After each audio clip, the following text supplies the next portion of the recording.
Davros, if you had created a virus in your laboratory, something contagious and infectious that killed on contact, a virus that would destroy all other forms of life, would you allow its use? It is an interesting conjecture. Would you do it? The only living thing, a microscopic organism, reigning supreme. A fascinating idea. But would you do it? Yes. Yes. To hold in my hand a capsule that contained such power. To know that life and death on such a scale was my choice. To know that the tiny pressure on my thumb, enough to break the glass, would end everything. Yes. I would do it. That power would set me up above the gods. And through the Daleks, I shall have that power!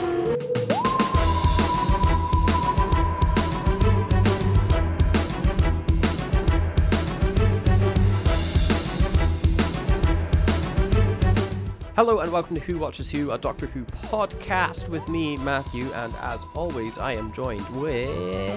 Hello, it's Scott.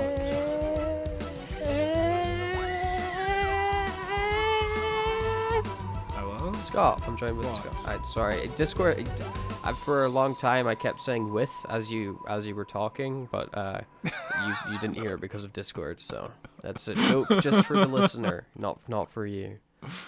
It was very long and high pitched. I bet you it was really funny. It was Discord. It was too funny. Discord thought you shouldn't hear it. This week we are concluding our look into Genesis of the Daleks with parts 5 and 6. We have been covering this all month, and it's been a pretty fun little dive through this classic story so far. You can go back and listen to parts 1, 2, 3, and 4. They will be our most recent episodes before this one. In the first episode, you can hear Scott's dive into Terry Nation's career, and in the second episode, you can hear his dive into the director's career, whose name I don't remember. David Maloney. Who directed this? David Maloney, full of baloney. Yeah, rhymes. This week we don't have any deep dives. We're just going to jump straight into the episode. So it should be a nice, quick, breezy episode for us. Without much other things needed to be said, let's just jump straight into Genesis Part 4, shall we? Hell yeah. Part 5. Part 5. Oh wow, look at that. We're Part 5, even better. We're jumping to Part 5 then. Woo. I have made my decision. I accept your ultimatum. On one condition. Go on. That you allow me to speak to a full meeting of the elite, both scientific and military.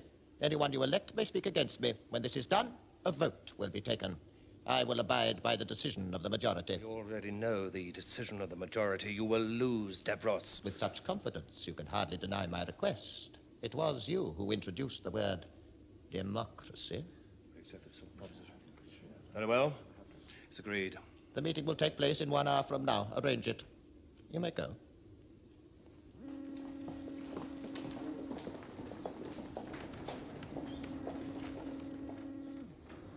Ours is the victory, Nida. We have won. They talk of democracy, freedom, fairness. Those are the creeds of cowards. The ones who will listen to 1,000 viewpoints and try to satisfy them all. Achievement comes through absolute power, and power through strength. They have lost. The episode begins where it left off last week, with the Doctor being interrogated by Davros as he tortures Sarah Jane and Harry for information on how the Daleks have been defeated in the past/future. The future for him, the past for the Doctor. Time travel. What a crazy concept. How did they make this stuff up? Wow. I guess you could consider the Doctor to be technically lying, because at one point the Doctor says the events of a Dalek invasion of Earth happens in the year 2000, but actually it takes place in the year 2164, so I guess he's getting misinformation here. Or maybe there's an attack in 2000 we just don't know about. Maybe. Maybe there was an attack in 2000 that everybody forgot because of those cracks in time. But yeah, the Doctor caves in to give this information to Davros, and we get a pretty fun little montage of him just listing off previous Dalek attacks, which I'm assuming are from previous episodes and events that we've already seen. I think some of them are from like comic books or annuals or just fake. So Well, I mean, it's a fun place to throw in some Easter eggs, Yeah. but I mean, I don't know how Easter egg thinking the writers were back then, They were just like, we'll just say a bunch of dates. And this gets recorded onto a tape and then taken away by Davros's right-hand man. That's an important detail for later on. and some very futuristic technology as well. Just Yeah. Oh, yeah. Astounding. Yeah. They're all... It's amazing that they're strapped up into these, like, futuristic torture devices, but it's getting recorded on tape, like, to play in a cassette. Like, it is... great. It's really good. Although, I mean, I guess it kind of still technically works within the logic because they are in the middle of using old technology to fight the war because they've ran out of new technology. They've been fighting for that long. So maybe this is the only recording device they've got left or something. not quite as silly as seeing all the old technology we saw in the Animeville world, which takes place in the year 2013, but we're still using landlines It was and shit like that. It was 2000. Was it 2013 or was it 18 or 19? No, sorry, 18. Yeah. Yeah, and but that was just because like everybody got really into retroism in that year. Don't you remember? It was great. It was a really good time. I'm thinking of an inappropriate joke. I'm going to keep in my head. No, tell us. Coward. No. It wouldn't be funny anymore, even if I said it. The timing's off. Write it down. But we then cut to Sarah Jane and Harry being taken off to a prison, to just like a cell to be held captive for, where they run into Garmin, and Garmin was the head scientist dude or whatever that was defecting against Davros in the last episode, and they were like, scramble his brains and get rid of his emotion because he's so smart, we don't want to lose him, but those emotions and turning him against us are a bad thing. That hasn't happened yet. He's just been kind of hanging out in this cell while that's been put on the back burner, which, when were they planning on getting around to doing this? Probably after all the queue is over? So my interpretation is that Davros wants to be part of the ceremony, I guess you would call it. So just in case, there's so many people rebelling against Davros right at this moment, he would want to be in the room to make sure that the actual lobotomy happens. I guess, but like, as you said, there's so many people rebelling against him. Wouldn't it be easier to kind of get this guy lobotomized now, so you have one extra dude on your side? Yeah, and then you can just kind of pick them off one by one. I guess the Doctor takes top priority here, right? Yeah, I guess he's got to record that sick mixtape. So, but Garmin gets caught up on everything that's been happening, and that the rebellion against Davros is still continuing to grow. As then ITVX has a stroke. We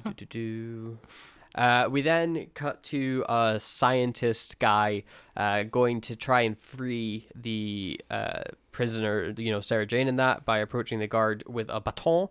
The guard stops him, however, and the guy can't find a easy way to get close to him, so he starts to walk away again before being like, screw it, and just charges the dude, which I thought was very funny. It also cuts right before he hits, which is an effective way of not having to do some more bad acting.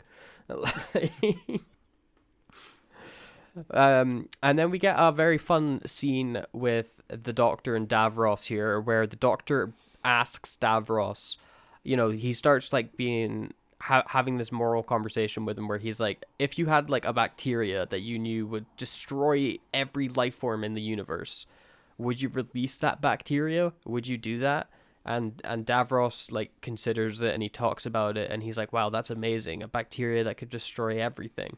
And he's like, you know what, I think I would release it, because then I would be mightier than the gods themselves, which I think is just a fantastic way of showing like Davros is irredeemable. He just wants the power to kill everything. There's not a hint of goodness within him.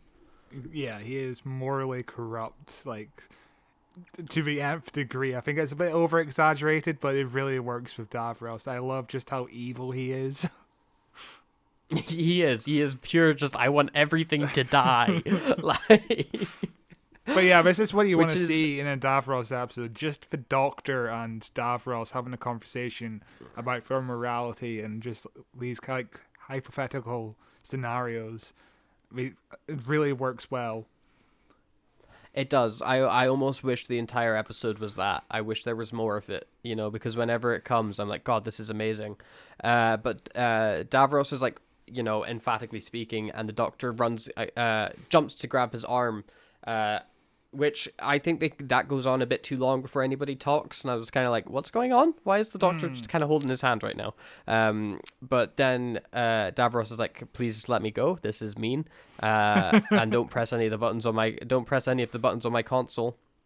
And the Doctor's like, why not? And he's like, well, that button right there turns off my life support, which again leads me to question of, why do you have a button that turns off your life support if you can't live for more than 30 seconds without it on? Why install a turn off button? Yeah, like imagine It's like the self-destruct button on that missile launcher. Why did they have that? Why did they include the self-destruct button? Why did they include the off switch on the life support? It makes no sense. Like imagine if his fucking hand moves while he's having his sleep, and his hand just moves to switch a button. I don't understand the logic behind it, but it leads to it's kind of like the hole in the Sontarans. Why not cover that hole? Just pour some cement in there or something. But isn't it like a ventilation shaft or something in the Sontarans? Like, haven't they tried to logic that one away? The silliness of it. Have a ventilation remember. shaft anywhere else, Yeah. Or like on the front of you. Yeah. Although I also like the darkness of the Sontaran, where it's like, the weak spot is on the back of them, so they always have to face their enemy. They can't run away in battle. I always like that like plot point with them. Whereas Davros having an off switch doesn't make any sense. But yeah, the Doctor in this scene is just horrific. He's basically threatening to turn off a stroke victim's life support. He's threatening to kill Davros, and he turns it off for a small moment to just like kind of torch Davros to show that he isn't bluffing. And I wonder if the Doctor would go through with it, if he would kill Davros. I have a suspicion that, especially Tom Baker's Doctor, he probably would, and then afterwards he'd be like, oh no, what did I do that for? Especially in this moment, simply because, he's not had that moral choice yet that he gets in the next episode of, can I actually wipe this out? Right now, he's like, oh my God, I've given you all the information. I'm kind of screwed at this point. If I don't do this, we're done. Like, the Daleks will kill everything. I don't think the Doctor would have done it. I don't know. He's not gonna give him a kiss, Like, how do you end that situation? Like, say that the Doctor doesn't get knocked out by the dildo, which is what happens in the episode. Say you're the Doctor, you've got Davros by the hand, you've got your finger above the kill switch. How do you end that situation without killing him? Karate Do you just chop let him go and be like, on the back of the neck? Yeah. It always works. You can't. He's got a neck guard. He's got the big middle finger protecting his neck. Well, you could hit him anywhere else, But it won't knock him out. The only way to knock someone out is to hit them in the back of the neck. But yes, the Doctor gets knocked out by a dildo held by the right-hand man of Davros. I think it's supposed to be a baton, but it looks nothing like the baton the other guy had. Why didn't they use the same prop? Why is this a separate prop? And why does this one look so much like a penis?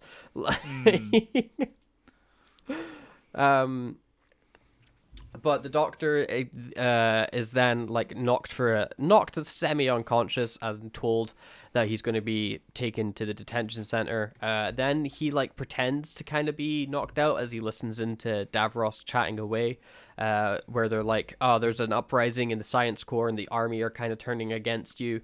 Like the amount of allies we have got is dwindling by the moment, and there's more and more people rising against us. But Davros kind of got a plan at this point. He's not too worried, and he's like, don't worry about it. We will solve this. We will come out victorious. The Doctor pretending to be unconscious in this scene is a bit over the top. You kind of expect him to wink towards the camera and pull up a sign saying, "Don't worry, kids, I'm not dead. I'm awake." Yeah. Yeah, but it's I was too busy focused on the dildo to really like that was the silly part of the scene for me. So it was so big and throbbing, and anyway, we then cut to some Daleks. Hang on, or we cut to a loading bar. Oh yes, the part with the loading bar made me cry, to be honest. We then cut to some Daleks who are really nervous to be on camera. They're shaken. They're really nervous. You can't hide that energy. And they're like, we've got to stop attacking the Thals. We've been ordered back to base. So let's head on back to base. And they're like, okay, cool. I guess we're going to stop attacking. And they leave again. And we then cut to the stuff I don't care about in this episode, which is the Thals in the trenches with the Mutos. This stuff continues to be the weakest part of the story for me. Totally. I don't care about them. Like, it feels like a D plot line and gets about the same amount of attention. I forgot they were even in this episode. I thought they got written off after last episode, to be honest with you. They might as well have been, because they don't do anything of importance in this episode, do they? Like, but the Doctor gets taken to the cells where Harry and that are, and this is a moment where Garmin really messes up, because Garmin's pretending to be the guard. Mm-hmm. And he has an opportunity to kill the right-hand man of Davros. But instead of pulling the trigger, instead he just kind of poses and like postures with the gun. He's like, and gives the guy a solid 5 seconds to run away. Like, he completely blows his opportunity because he's an idiot. Why didn't he just turn around and go bang? Why even threaten the dude to be like, haha, I've got you. Just kill him. I don't know. Pull the trigger, kill him. Like, yeah. It's strange. It is. But they're like, oh, well, he got away, but our plan's still going. We've managed to break free from this prison, so things are going pretty well. And this is where the Doctor warns him not to get, like, he warns the two of them not to get too cocky with their plan, because Davros is definitely planning something, which is information that they definitely take on board and remember. They don't fall straight into Davros's trap. And then they leave, and the Doctor is chatting with Sarah Jane and Harry, where they remind us of what it is they need to get in this episode, which is the time ring, which Sarah Jane reminds us, we'll never get off this planet without it. Where is it?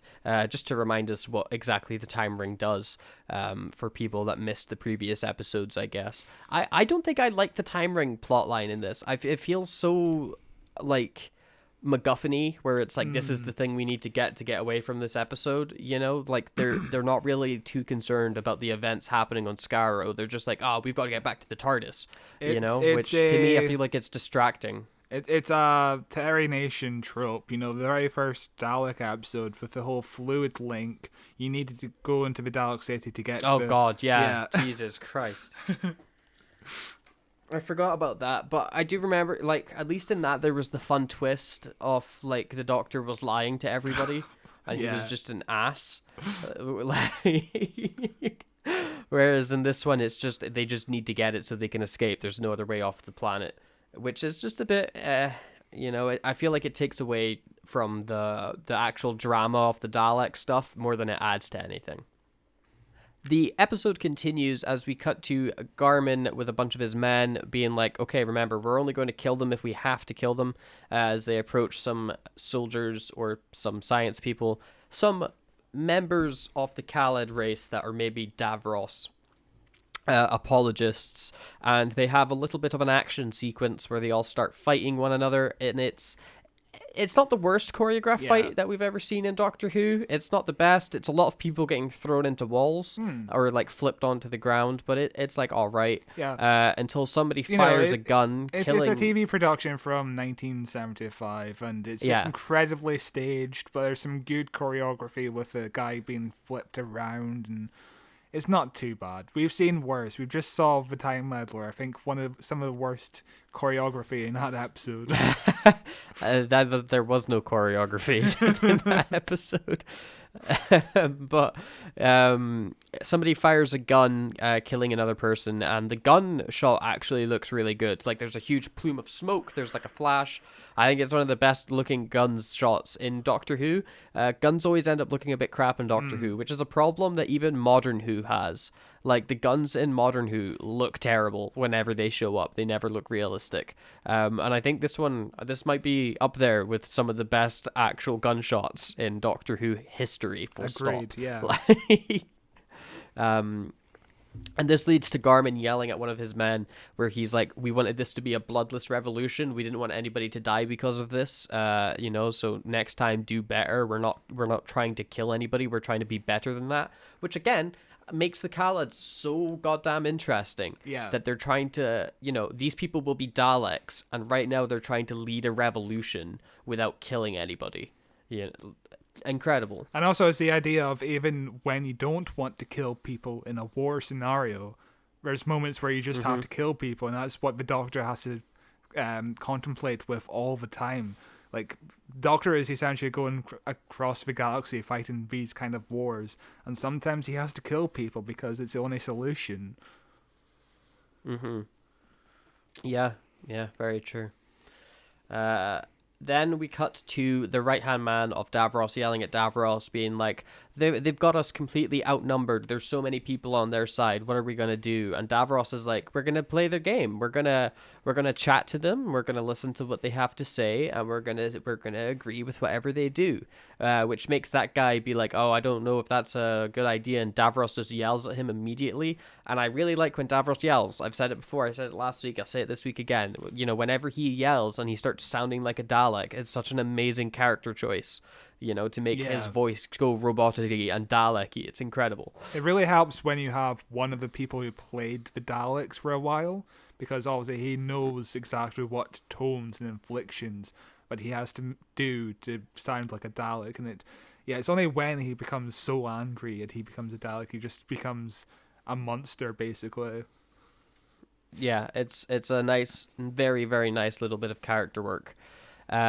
We then cut to dun dun dun dun dun dun dun dun dun dun dun dun dun.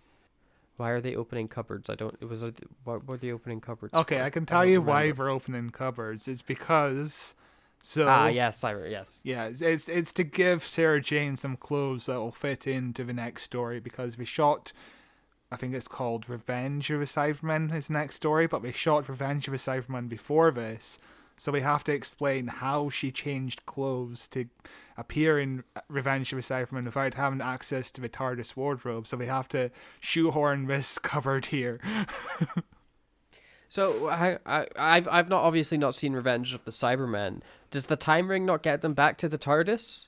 Do they just immediately fall into another planet? Well, I haven't seen Revenge of the Cybermen in like 18 years or something, so I can't remember. Right. Right, because it's so weird that they would shoehorn in her getting clothes in this part of the episode, when at the end of the next episode they get the time ring and they're like seen falling through space, like, oh, we're falling through space now. Yeah, they definitely don't get back to the TARDIS for a while. Maybe I'll have to check into Revenge of the Cybermen. I really don't want to, because that episode's shit, but I don't know how we get back to the TARDIS. And also with cliffhanger, while we're on the topic, the cliffhanger to the next episode reminds me of the cliffhanger to The Woman Who Fell to Earth. You know, that moment where we're just floating in space trying to get back to the TARDIS. Yes, I do remember that, yeah. Fun cliffhanger. Too bad the next episode sucked. The next episode is okay, but the Ghost Monument was fine. It's not good though. It's not great. I think it's just let down because I hate that TARDIS design so much. But they're also collecting various explosives from the cupboards because they're going to go kill all the baby Daleks. And we then cut to a meeting with Davros and the leaders of the Bloodless Revolution, where they have a very, very good back and forth where Davros basically talks them into allowing a vote to happen to see if he can stay in power and keep the Dalek plan ahead to turn everybody into these killing machines, or whether or not it doesn't happen. The Bloodless Revolution, don't want this to happen. They're like, no, we don't need a vote. You're outnumbered, but Davros is like, hey, you guys are the ones saying that democracy is so great. And if you're thinking democracy is so great and so cool, why don't we do some democracy right now? He really uses their own words against them in this argument, and it's very, very good. And then, of course, everybody votes in a Twitter poll to get rid of Davros from a position of power. And then Davros is like, yeah, I guess I'll just stay anyway. It's a total Elon Musk move. Well, Elon Musk said he'll leave as soon as he finds someone that wants to take the job, which I'm definitely sure he's looking for that replacement right now. Yes, he hasn't said anything about that for a while, but okay. No, it's been age. Yeah, God, Twitter just sucks.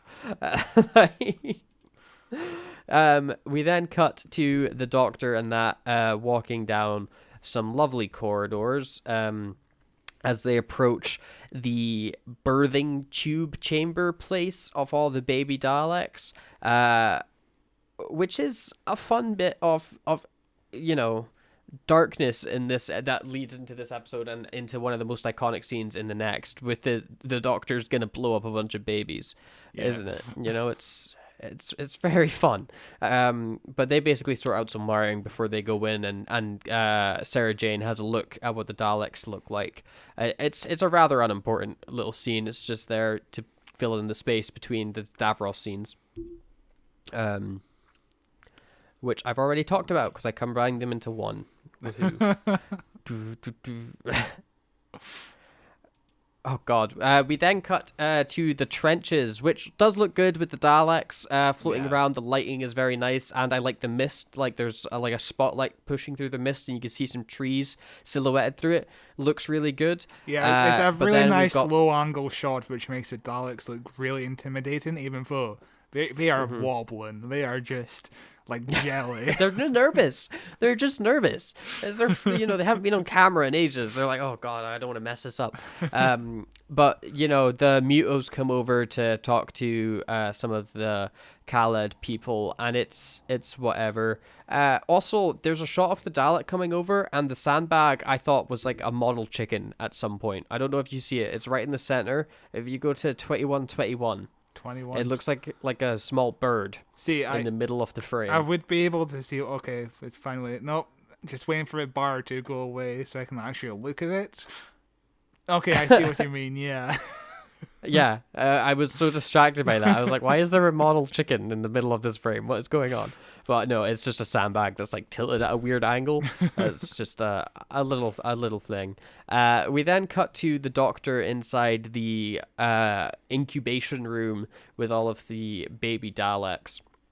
And he's looking at them all disgusted, and as we see these various piles and blobs of flesh and meat inside bits of tubes and bubbling liquid, as he lays out these explosives, and then Sarah Jane and Harry are like, God, he's been in there for a while, hasn't he? And Harry, if you watch Harry, he's pretending to work because he was clearly cutting these cables to combine them, but he's already cut them, and then he's just like, I don't know what to do with my hands, so I'm just gonna this could be cut a little bit more, I guess. There's a moment where Harry is like, you don't want me to come in there with you, Doctor, right? And the Doctor's like, no, don't. Yeah. And Harry's like, oh, thank fuck, I don't have to go into the Dalek baby daycare. Yeah, it's like, I wish I didn't ask that, but thank God you said the right answer. But they're like, God, the Doctor's been in this room for ages. Where is he? Then the Doctor comes out, and he's got one of the baby Daleks wrapped around his neck as he's screaming like, oh no, as we zoom in onto his face for a classic Doctor Who cliffhanger. Again, I think this cliffhanger sucks. The cliffhangers in this episode have not been good. It's fine. It's fine. It's not the worst one. It's not the worst one in the story, no, but it's just like, we're having another cliffhanger in this story where the Doctor's about to die.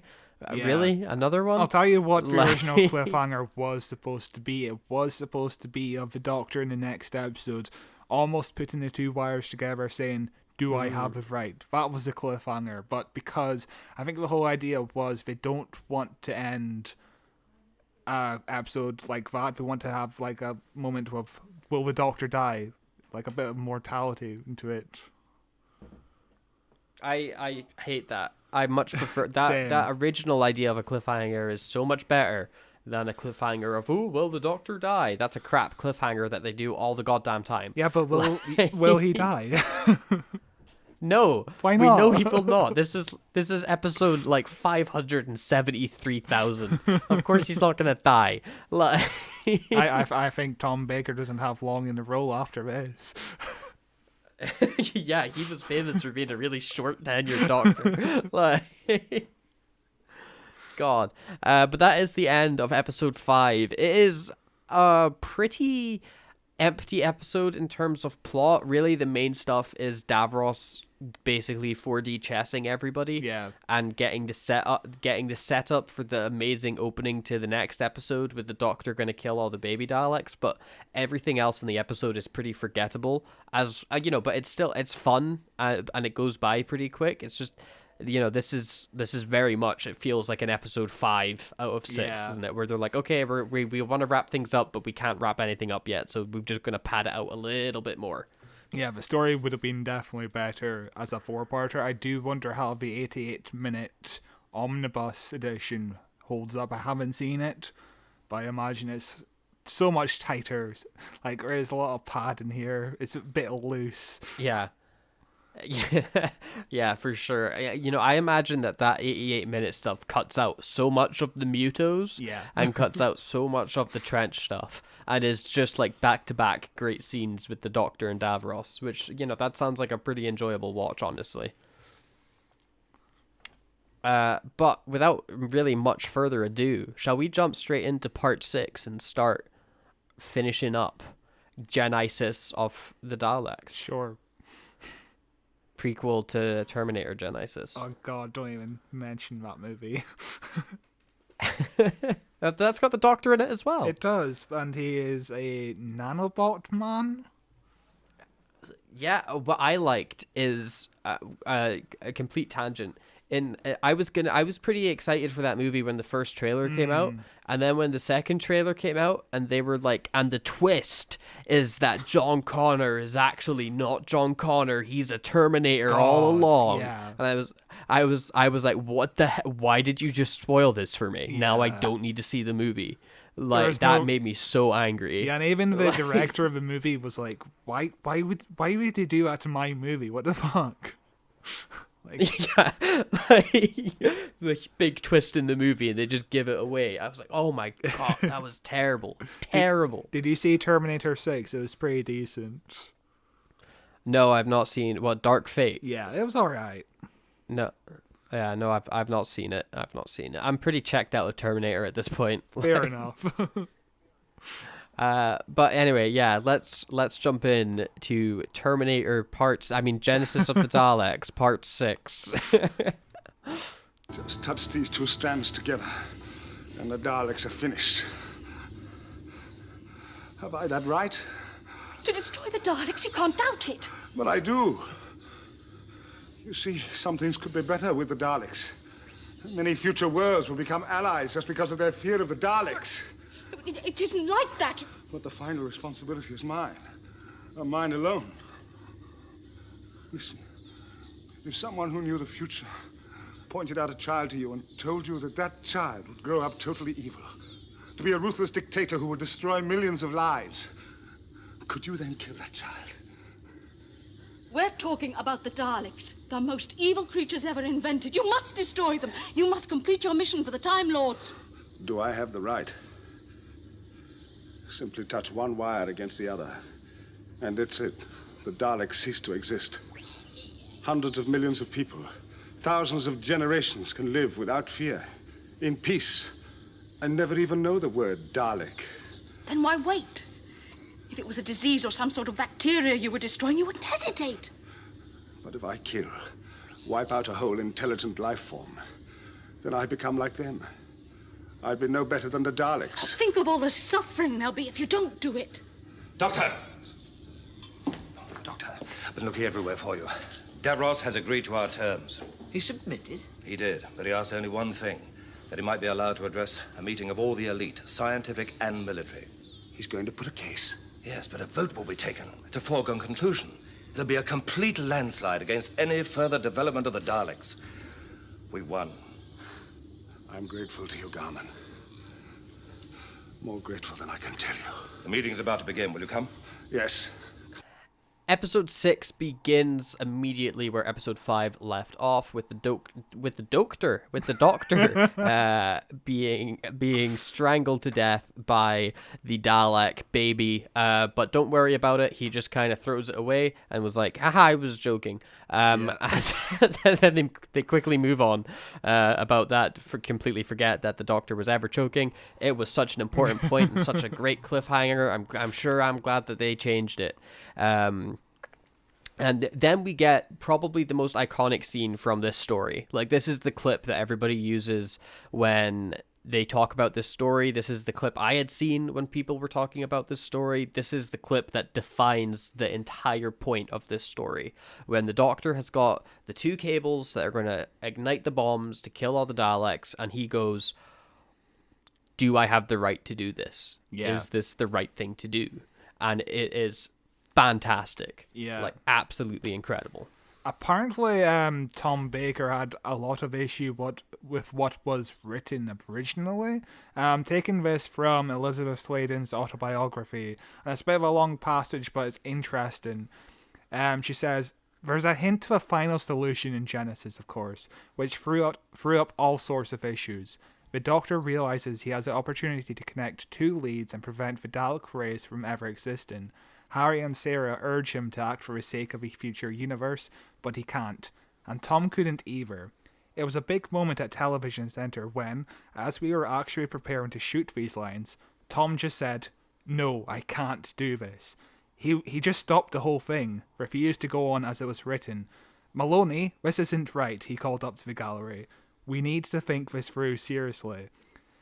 To put this through in some sort of context, Tom's suggestions were often along the lines of, 'What if there was a merman sitting at my feet? Wouldn't that be astounding?' I don't think we have a budget, Tom," would be the normal excuse, but thanks. This time, though, he was being deadly serious. "Think about it, Maloney. I'm the Doctor. I can't go around wiping out entire civilizations. Do I have the right?" They struggled with it for ages. Tom was very uncomfortable. Rewrites were drawn up and a lot of his questions made it into the script. It was powerful stuff. Not exactly the sort of a debate you would find on your average kids program. So we went from an exciting scene in a fast-flowing episode to a major philosophical discussion point, thanks to Tom. So yeah, apparently Tom Baker was the influence for a scene. Interesting. I wonder if the original was just the Doctor then going zap and killing all the Daleks then. I don't know. I've tried to look for the original draft of a story or just a plot synopsis or anything about the story. I think there's a Big Finish release next month, and I wish I could have listened to it beforehand, but it's coming out next month and it's the original draft. I don't know how the story is different in what way. So it's interesting. Yeah.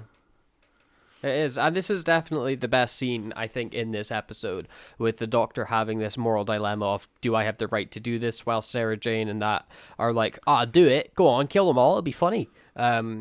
Which it's a very, very, very good scene. And I was surprised it happened this early because it's that iconic. You know, it opens this episode, and I was like, oh my god, wait, this is opening the episode? I was expecting this to end the episode. Where does the episode possibly go from here? And the answer to that question is not very far. Yeah, I always remember this line coming at the end of the episode for some reason. I think it's just my memory being faulty. It's very strange. It feels like it would have been just the ending. Like Davros has been getting rid of, and the Daleks are still running around, but it's very strange that it wasn't the end. You know, it feels like the conclusion where the Doctor goes, I can't do this, lets the Daleks live, and then leaves the planet. Yeah. But instead, he goes like, oh, I can't do this, lets them live, and then the story just kind of continues, even though the Doctor and Sarah Jane no longer have any purpose to be on the planet. Like, their whole reason now they're just trying to get home at this point. They're just like, where's the time ring? I don't care about any of this stuff. You know, it's such a strange way to plot out this episode. And I almost wish that this moral dilemma went on for like maybe half the episode, and then the second half could be like, oh, how do we get home? Like, where the Doctor and that have a genuine conversation where he's like, oh my god, I don't know if I can do this, if this is right or not. What I do love about it is it was set up in the last episode with Davros and the whole vial discussion. You know, Davros with the whole vial would drop the vial and destroy half the universe, and the Doctor's faced with a situation here, and he's like, I can't do it, otherwise I'll just be like a Dalek, I'll just be Davros. Yeah, it is brilliant. It's superb. And I think the rest of the episode does not live up to this. Yeah. Like, it's such a shame that there's still like 15 minutes to go in this episode when this scene comes in. I'm like, oh my god, I cannot. What's going on? But no, this scene is iconic for a reason, because it is one of the best scenes in all of Doctor Who. You know, like it's up there with some of the best speeches and monologues in Doctor Who history for sure. It's incredible. Obviously, it got replicated at the very start of The Magician's Apprentice. Was that what the episode was called? It was a terrible episode. I hated that opening so much. Is that a Capaldi episode? Yeah, it's a Capaldi episode with Baby Davros. Right, yes. I love that episode. But we'll talk about that when we inevitably cover that episode, because we've been talking about it a lot. Maybe an episode for next year for us to cover. You know, we then. The episode continues with the Doctor deciding that he doesn't have the right and he doesn't explode all the baby Daleks, as we cut to Davros talking with all the science boys about all the voting that they need to go on, and we hear their two sides of the argument. Davros' side being that everybody is weak and pathetic and the Daleks are the only way of going on because the Khalids have lost their way and they are no longer the superior race. They're all spineless losers and complete dorks, which I thought was a really compelling argument. And the opposition present their argument, which is a genuinely, I think, fantastic argument that he gives, where he's like, I don't think we should stop the Daleks' production. I don't think we should stop the Daleks getting made, because we know for a fact that we will eventually all mutate into these Daleks. And I think that their casing is great. I think the idea of a Dalek surviving is great for our people. What it needs to be, though, is it needs to be our people. You know, we need to make sure that the Khaled is still within them, both the good and the bad, that they can make that moral choice. They're not just faceless robotic killing machines, that they are, you know, us, a society of people with thoughts and feelings and emotions. And I thought that his argument was superb, because it's still got that hint of, oh, but you still want to be a Dalek. You still want to be that killing machine, but you want it to be... You're looking for your people to survive more than anything else in this scenario, you know?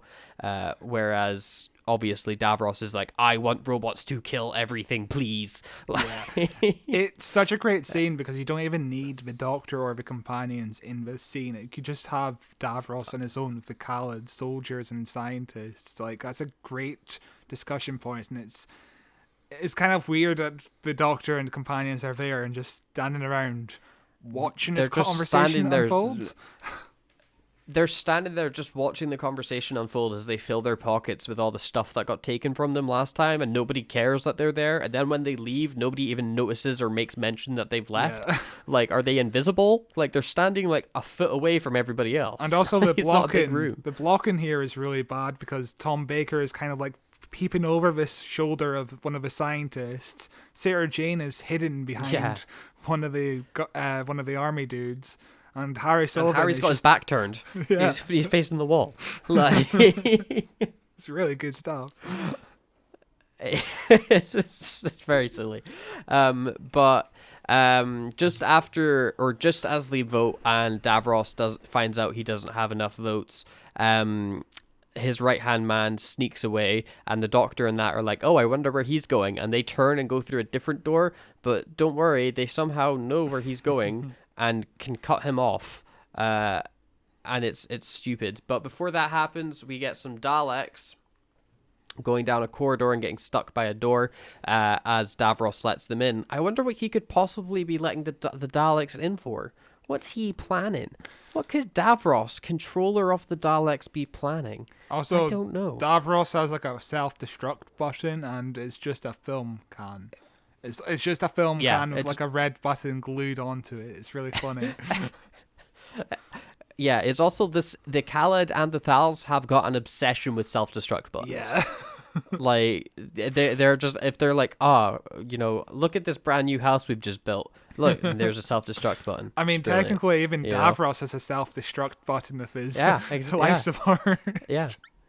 They just like buttons that make things like explode or even electrify. They're like, there's a fence. Let's stick an electric button just on the floor.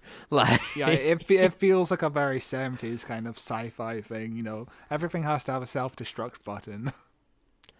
Yeah, everything does, We then cut to the most compelling stuff in the episode with the Mutos and the Khaled soldiers, or are they the Thals? The Thal soldiers, they're Thals, as they're like planting bombs over the science facility, and they're like, we're going to blow this place to kingdom come. And the Mutos like, wait, isn't the doctor in that up there? And the main Thal lady's like, I don't care. I'm just going to blow them up. If they're in there, they're in there. If they're not, they're not. That's war. Which is fair enough. I mean, she's got no connection to the doctor. Why would she care that he's in the building with all of the enemies that have murdered her entire race of people? Yeah, and also she's met the doctor. And also she says to a Muto, if you're still in there, by whatever time, I will blow up the building with you inside. And I got so scared there because, this Muto was my favorite character in the entirety of Doctor Who. He is my favorite character. He has so much good, memorable lines like,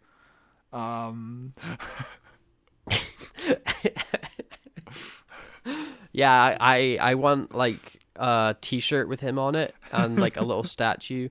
I think he's possibly better than Bok as far as characters that we've ever seen in Doctor Who. I think he puts Bok to shame. Like, God, I want to go back and see Bok again.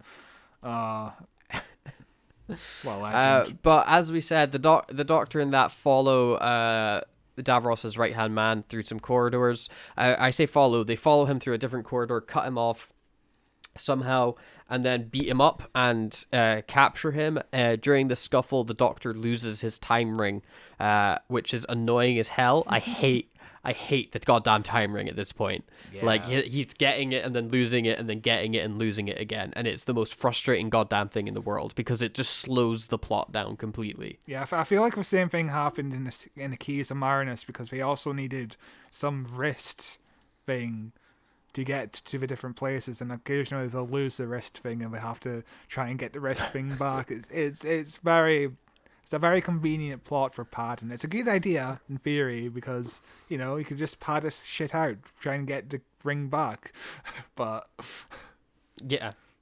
It is literally just, we need an extra 2 pages. Yeah. Oh, well, he lost the ring, and then they go, wait, where's the ring? Oh, there it is. Like the scene previously when they're getting all their stuff, there's literally a moment where they go, wait, the time ring isn't here. Oh, gosh, I wonder where the time ring's gone. And then they turn to Sarah Jane, and she's like, oh, here's the time ring. I found it in a different drawer. Like, what the hell was the point in saying the time ring's not there if you're going to give it to them 5 seconds later? Like, one of my favorite things about the original Dalek serial is the episode's ready to wrap up right episode 4, and everybody's like, okay, bye Doctor, take care, and the Doctor's like, okay, bye, and then they're like, shit, we've lost the fluid link and we have to go back. Yeah, it's wonderful. Yeah, it's so good. But the Doctor and everybody take the right-hand man. I forget his name. It's like Sneed. I'm going to call him Sneed. Like he's a Niter? Character from Niter. It's Niter. Yeah. Yeah. I wanted to call him Sneed, like he was a Charles Dickens villain, but I guess we'll just call him Niter. But they take him to a safe where the recording of the Doctor giving all the Dalek defeats is kept. And the Doctor's got some great logic here to get the safe open, where Nider's like, oh, I don't know the combination, only Davros knows the combination, and the Doctor's like, I don't know, because Davros is in a wheelchair and only has one working arm, and he takes you everywhere, so I feel like you would be the one that opens the safe for him, don't you? Yeah. And Nider doesn't say anything in response and just opens the safe, and I thought that was some great problem solving from the Doctor there. Some really good using your words to win a battle. Yeah. You know?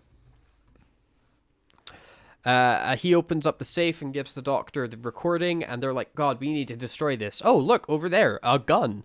And they pick up a Dalek gun, which was just in the room, and they blast the tape, destroying it.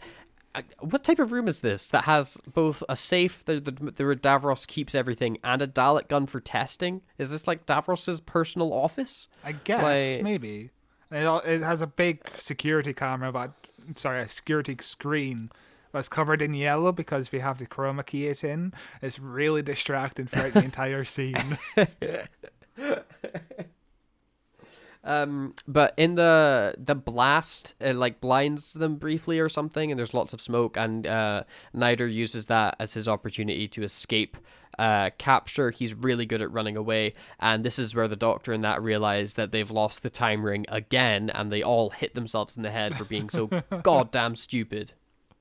The episode continues as we cut briefly to some Thals as they're like, God, they don't have a lot of time until we explode everything. Don't worry, that's not important at all, as we then cut to the Doctor, Harry, and Sarah Jane watching TV as they just at this point are like, we have nothing left to do plot-wise, so let's just watch what's happening on this planet, because we honestly have no agency anymore. Oh God, talk about having no agency. At least the Doctor and Sarah Jane at least get lines.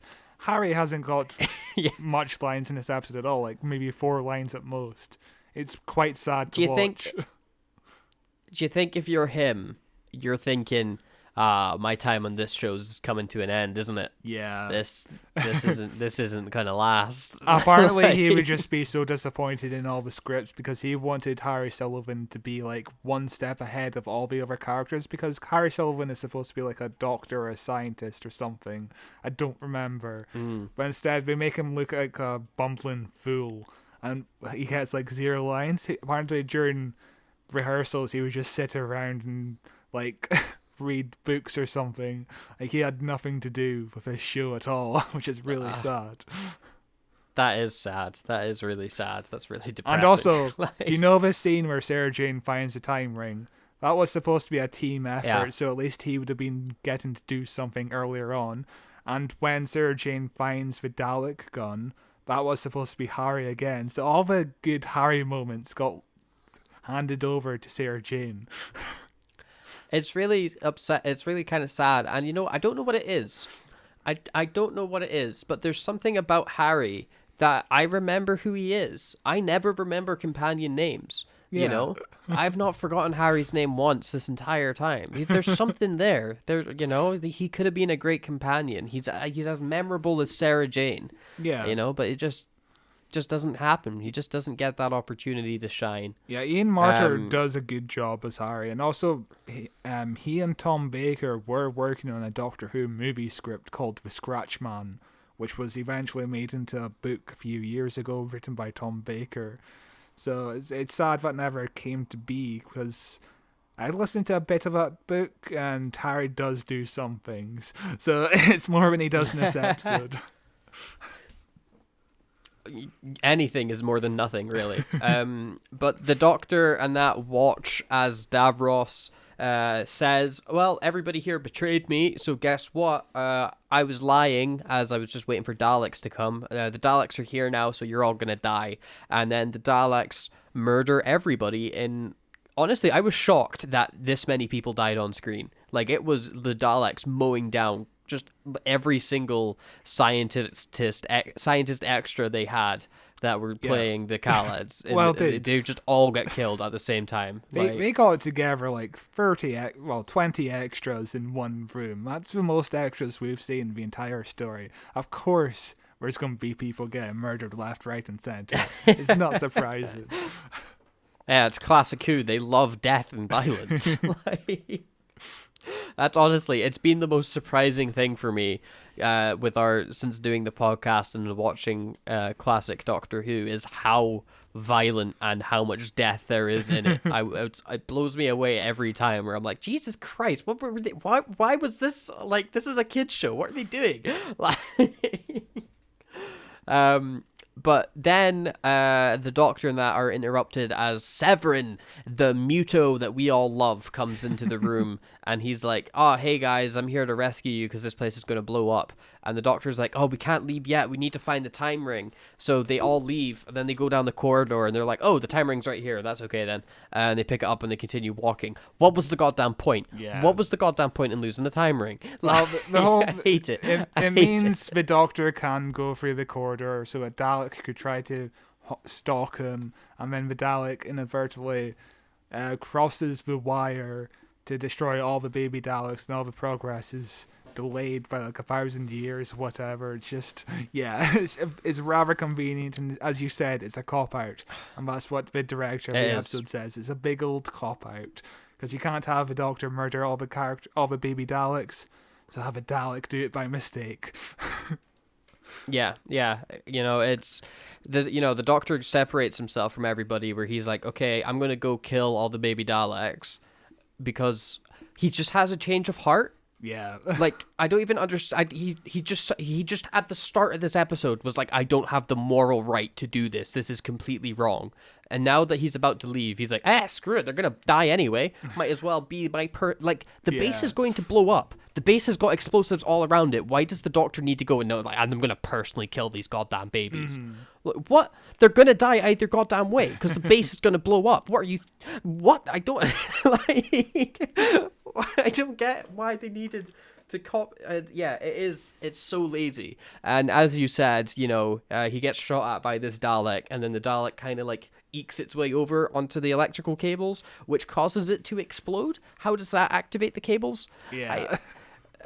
I really don't like that part of the episode because it is, it's a cop out. It's lazy and it's just like, oh yeah, we'll kill it, but it doesn't even make sense because they didn't need to goddamn kill it.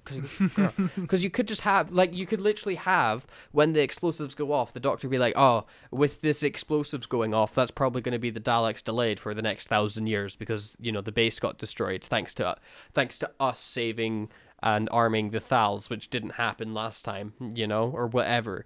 It's so stupid. Like, I'm just thinking back to the Silurians or even the Sea Devils, where at the end, the Doctor's like, okay, I can't commit genocide against this species. But then the Brigadier commits genocide against the Silurians. And that's the conflict how the episode ends with it all. Like, you could just have the Doctor at the end be like, oh my god, the Thals are killing all the Daleks. This isn't what I wanted. I wanted the end of all the destruction. Instead, the Thals are, they're killing all the Daleks. Mm-hmm. Yeah. But genocide is okay when the Doctor is one step removed from it. As long as someone's doing it for him, then it's okay. God, yeah. But there is some good stuff at the end of this episode, particularly with this next scene with Davros and his Daleks, where his Daleks stop obeying him and they turn on him and they face him and they're like, we're not taking orders from you because we're Daleks and we're better than you. You said that we're better than everybody. That means we're better than you. So why would we listen to you? Yeah. And Davros is like, oh crap, you've got me in a logic loop. And he tries to get his right hand man. God, I forgot his name. Naked. Naked. Naked. I think that was his name. Nightingale. And he's like, oh, quick, go press the button over there. And he gets killed by some Daleks. And then Davros tries to reach the self-destruct button as the Daleks then all face and turn on him. And we get some screaming from Davros as we hear the Daleks shoot him, but we don't necessarily see him die. Yeah. Which is, I think, an important point because Davros obviously does come back. Yeah. I don't understand why the Daleks would keep him alive, though. Yeah, well, I guess it's explained in Destiny of the Daleks. It's been a while since I think the whole reasoning is that Davros can keep making improvements on the Daleks, and they're kind of holding Davros prisoner or something. It's been years since I've seen that episode. But the whole... I did like that in the Capaldi episode with Davros, where the Daleks basically keep him chained up in the basement. You know, where they're like, oh yeah, our great quote-unquote leader of the Daleks, we'll take you to him. He's in the basement. He's our prisoner. He's just working for us. You can't help but feel kind of bad for Davros in that kind of situation. It's like, you were a genius and you got foiled by your own creation. It's so sad. It's so tragic. It's some classic hubris, you know? Yeah. It's come to bite him in the ass. It's fantastic. It's some great writing. So when the Daleks were first introduced, Terry Nation made the big mistake of killing them off at the end of the episode. So obviously it was so much harder to write them into the sequel, whereas, you know, if Davros dies off screen, you could just imagine, oh, he's still alive, it's fine. So it's easier to write the next story. So that's why... Yeah, because in the sequel to the Dalek episode... The sequel to the Dalek episode, they just go, these are Daleks from a time before they got destroyed. Yeah. This is Daleks. This is Daleks from before that happened. Which I'm like, okay, I guess that makes sense, but you're making this really complicated. But after the Daleks quote unquote kill Davros, the main Dalek then turns to the camera like it's William Hartnell on Christmas and starts talking about how they're gonna like make themselves stronger and prepare to take over the universe and kill everybody, which I'm guessing if you're like a little kid, it's like, oh my god, that's so scary. To me, it's kind of a silly part for the episode for me. I don't know how I feel about Daleks breaking the fourth wall. Yeah, I feel like it's something only the Doctor should do every now and then. Like, I even think, like, you know, Capaldi leaned into it a bit too much, I think, in his seasons, but it's always fun every now and then when the Doctor's like, oh, there's a camera there. But yeah, it's a bit silly. When you said William Hartnell on Christmas, I was thinking, you mean the Dalek got too drunk and made like a racist rant or something? Like something along those lines. I mean, yeah, it wouldn't be a far for a Dalek to do that, would it? I'm sure they would agree with William Hartnell on a lot of topics. God. The episode continues then with everybody saying, or with the explosives going off and everybody saying their goodbyes to one another. The Doctor saying goodbye to all the Thals and stuff. Everyone's just kind of like, everything's okay now. We've delayed the Daleks by 1,000 of years. How the Doctor comes to that number, or why they think they've delayed the Daleks instead of just wiping them out suddenly, I don't understand. The episode starts to unravel itself a bit, I think. Trying to wrap up the plot in a way that isn't like justifying genocide or allowing the Doctor to make this morally grey decision by just going like, oops, I guess it wasn't a problem after all, which really lets this episode down, I think. Then they all grab the time ring and it doesn't work the way I thought it was going to work. I thought it was going to be like you like touch the thing on top or you spin the thing on top. And that will like teleport you back to the TARDIS. But no, you grab the ring and then it starts to spin you in a huge circle round and round and round really fast until you fly into space like a helicopter. There was, and you have to cling on. You have to cling on to the ring for dear life when you're in space. Otherwise, you're just gonna float away. Don't even think about. I don't even know how you're breathing when you're in space at this point. It makes no sense. Yeah, it's a little bit silly, but there was a cut line in episode 1 where the Time Lord tells the Doctor, "Don't worry, we've set it to the coordinates of your TARDIS." But the Doctor's like, but the TARDIS is flying around in space. It's not going to be in the same location. What are you talking about? It was cut out for some reason. But, you know, I feel like the Time Lord should have put that into consideration. Yeah. I hate everything to do with the time ring in this story. It annoys me to no end. But that is that is the end of episode 6 and the end of Genesis of the Daleks. So, Scott, revisiting this for you, what do you think about the story as a whole? I've got good news for you. Apparently Severin the Mutant got a short story in Doctor Who magazine issue 526. So Of course. I don't. Of course he did. I don't know He's a what fan favorite. He's a fan favorite. I don't know what happens in the story, but he has more lore to him. Brilliant. Before we go into our thoughts on the episode, the last 15 minutes, basically. Sorry, but when we were shooting this episode, we had like 15 minutes left of shooting, and we had 5 crucial scenes to do, apparently.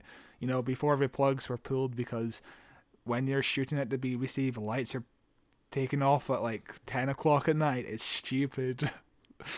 But basically, Philip Hinchcliffe, the producer of the show, says that they only got it finished on time because David Maloney was such an experienced director, and it was an object lesson from him. So, you wouldn't think we were running out of time, just under the gun here. It looks pretty decent for what it is. It does look pretty decent for what it is.